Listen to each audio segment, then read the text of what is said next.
السيناريست تامر حبيب ان فيلمه الجديد واحد صحيح واللي بيقوم ببطولته الفنان هاني سلامه خرج من سباق عيد الاضحى المبارك، يعني مش هيعرض في عيد الاضحى المبارك لان بيتبقى عده ايام للتصوير والخاصه بديكور الفنان هاني سلامه او منزل الفنان هاني سلامه. بيشاركوا في بطوله هذا الفيلم الفنانه كندا علوش، الفنانه رانيا يوسف، وطبعا الفيلم ده من تاليف تامر حبيب ومن اخراج هادي الباجوري في اول تجاربه السينمائيه.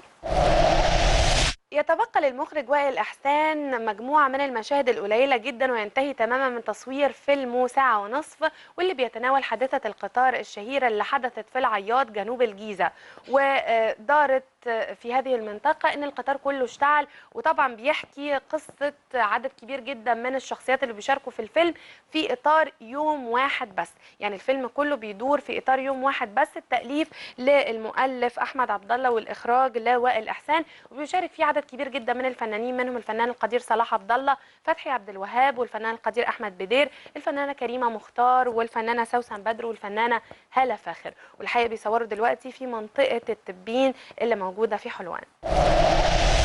أكد المخرج حسام الدين صلاح أنه لم يستقر حتى الآن على النجم اللي هيجسد مسرحيته الجديدة الدكتاتور، وخاصة بعد اعتذار الفنان هشام سليم والفنان هشام عبد الحميد، ومرشح ليه دلوقتي الفنان ممدوح عبد العليم، ولكن لم يستقر الأمر، يعني مش عارفين إذا كان هيقبل المسرحية ولا لا. وبيشاركوا البطولة عدد كبير جدا من الفنانين، منهم الفنان القدير سعيد ترابيك، والفنانة انتصار، والفنان أحمد سلامة.